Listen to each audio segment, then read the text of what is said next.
Tony Gonsolin's forearm. Ruh-roh. UCLA has such an easy schedule, you would think they were trying to join the SEC instead of the Big Ten. And Lincoln Riley is a magnet for haters. And I love every bit of it. Good morning. I'm James.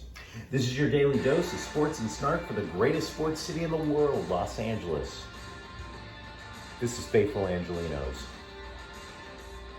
It is August 30th, 2022. I am in some Fleabag hotel in Southern California, but let's just talk some sports for a few minutes.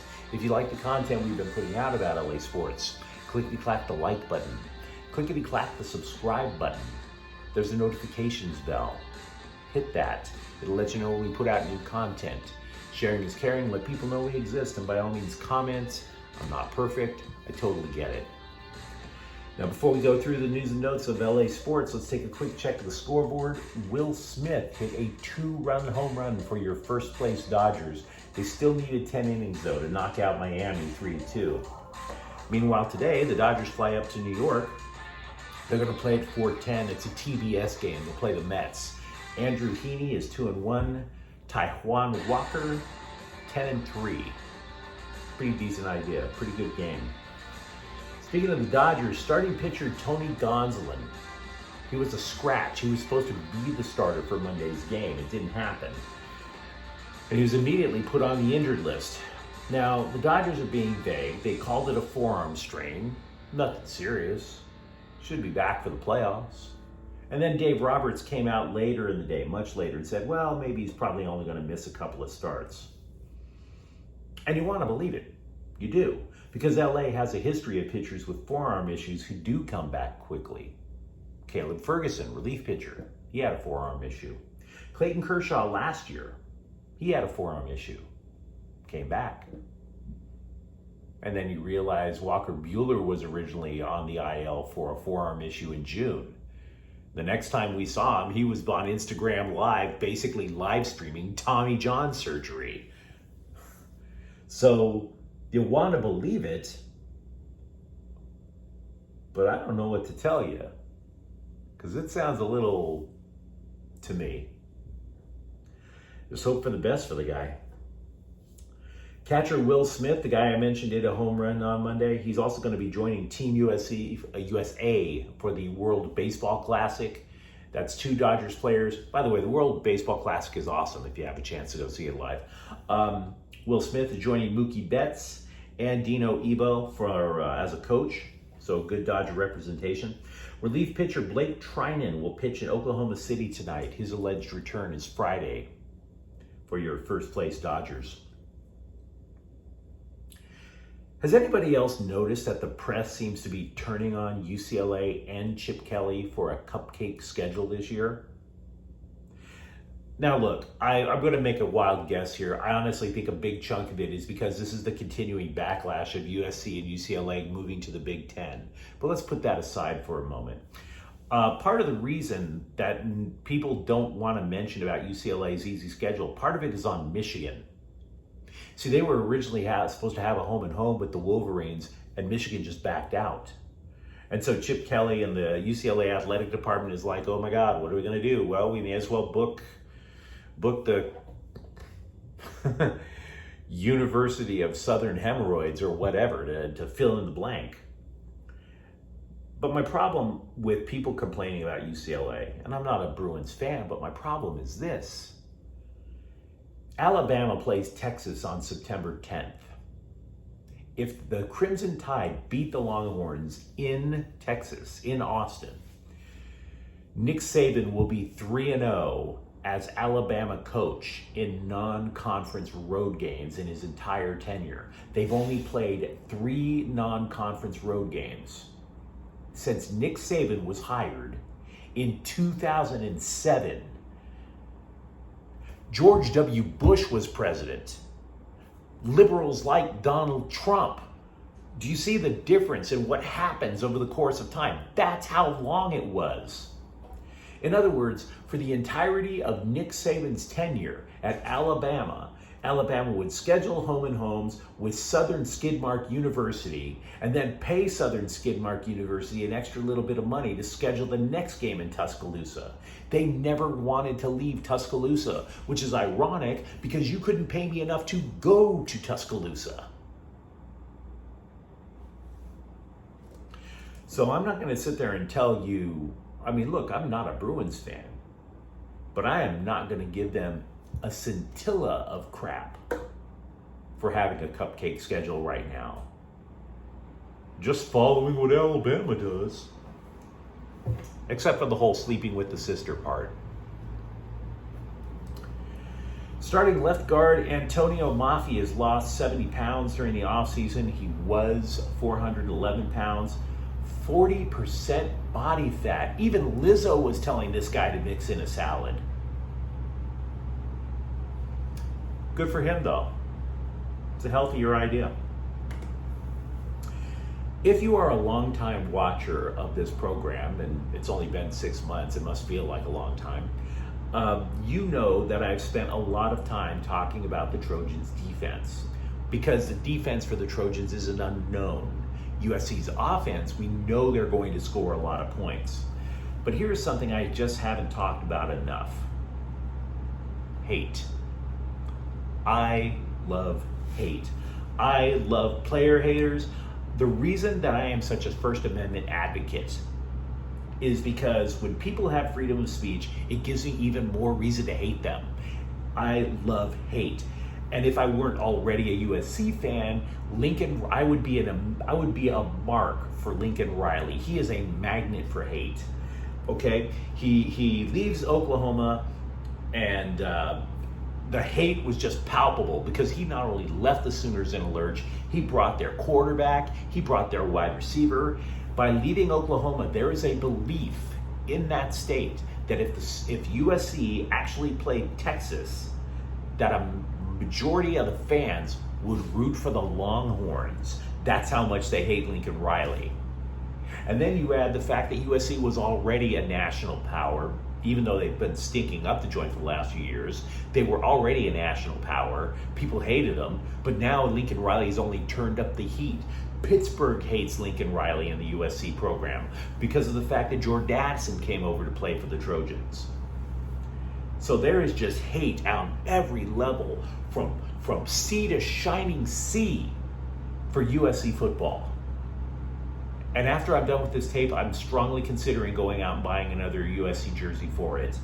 I want USC home games to turn into the player haters' ball. I want to see Buck Nasty and Silky Johnston with Ice-T on the sidelines instead of Will Ferrell. That's what I am begging for USC football. I love Lincoln Riley. The Trojans may not go undefeated, they may not go to the college football playoffs, but I am here for every cup of hate, every last one of it. If I didn't have USC gear already, I would be like, dude, here's my money, just take it. Over the weekend, I watched Malachi Nelson, USC's prized commitment from Los Alamitos High. ESPN broadcast a high school football game. And a side note, ESPN, how low can you go? You used to broadcast like major sports. Now you're like dipping into high schools, college, Little League Baseball World Series. When I see Scott Van Pelt with his iPhone and a camera crew over at the local T-ball events, I'm going to have to step in. Stop photographing our kids. It's creepy. But let's put that to the side. Malachi Nelson, they played a team in Florida, and honestly, he missed a lot of shots, missed a lot of open passes downfield. But I will say this, that could be contributed to just having a bad game. He is definitely going to be a witch in the play-action pass schemes. He's just amazing hiding the football from a defense. Makai Lemon, I should say, is also a USC commit. He plays for Los Al. He did look great. No question about it. There's going to be cuts for both the Rams and Chargers today. This is cut down day, and there's also going to be trades as a result of that. We'll catch up on the bigger cuts and the trades tomorrow. It's just too early. But I will say this about the Chargers. You know, if you remember watching the NFL draft, damn near every pick gets an A+. Have you ever noticed that? Unless you're a team that ESPN hates, then you get a C-. But oh my God, that's the savior of the franchise. That's the savior. Give him an A. Give him an A. And it's kind of like how Oprah's free car thing from a decade ago. You get an A and you get an A. And that joke is old, and I hate myself for saying it. But then the playing starts, and we start to separate who's a good player from, I'm not sure this guy deserved the A that he got on draft night. The website CBSSports.com regraded all the first round picks after the preseason, and only 2 get A's. One of them is Zion Johnson, the guard from the Chargers. His aptitude translated to the high grade. They praised him for immediately stepping in, knowing exactly what his assignments were without having to be coached too hard. And you can tell if you watch the Chargers in the preseason. Sad news in the Rams family. Former offensive coordinator Ernie Zampese has passed away at 86. Now, he originally came up with the Chargers as a coach during the Eric Coryell days of the early 1980s, Dan Fouts, stuff like that. A lot of fun to watch that team. Then the Rams, a few years later, they traded Eric Dickerson to the Colts, and they handed the offense over to Jim Everett. Well, to help Jim Everett along, they hired Ernie Zampese as an offensive coordinator. Zampese was known for decades as an offensive innovator, and later on he was hired away by the Dallas Cowboys, got Dallas to win a Super Bowl. That was during the Troy Aikman era. So yeah, sad times for the Zampese family. He still has a son coaching in the NFL, by the way. Ivica Zubac is getting work in overseas with the Croatian national team, the Clippers center.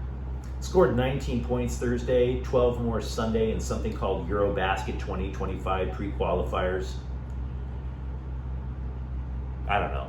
Do the points even matter? It kind of doubts, but I will say this. People who have seen him play said he is looking slimmer and far more fit, as if he wants to make a bigger impact for the Clippers this year. I want to conclude today by saying that I have a correction to make. Sunday evening, on a rapid recap watching the Galaxy, I clowned some fat guy in orange for piling on the Galaxy celebration after Chicharito's goal. I was under the impression that he was a fan trying to, run in from the stands and be a disruptor. I was wrong. He was a security guard trying to pry a fan off of Chicharito. So I do apologize, because I don't want to be incorrect when I do these tapes. But still, if you're going to consider hiring a dude who looks like Fred Flintstone to be security, you can dabba do better. That guy is too fat to go chase people down. If you need security, you need people who can actually run down the thug who's trying to basically attack some of the players, right? I can outrun fat people. I don't win fights. This is a punching bag, but I can outrun you. Absolutely. Oh, I mean, and it just really bothers the hell out of me if I think about this guy, because there's always this argument about how Boston thinks they're so much tougher than LA.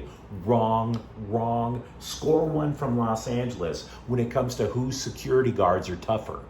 Okay? We have ball girls at Dodger Stadium who could start at middle linebacker. Look it up. Go on YouTube, type in Dodger Stadium ball girl tackle. If you think I'm lying. The East Coast is tougher. The hell it is. Now go back to Cheers and have another cold one with Norman Cliff, okay? You ain't that tough, Boston. And neither is your basketball team. Now, if you enjoyed today's broadcast, don't forget to like and subscribe to Faithful Angelenos. We are trying to build something here for LA Sports. Thanks for watching. I'm James. We'll be back tomorrow. Faithful Angelenos is a Quian Corte El Queso production. Take care.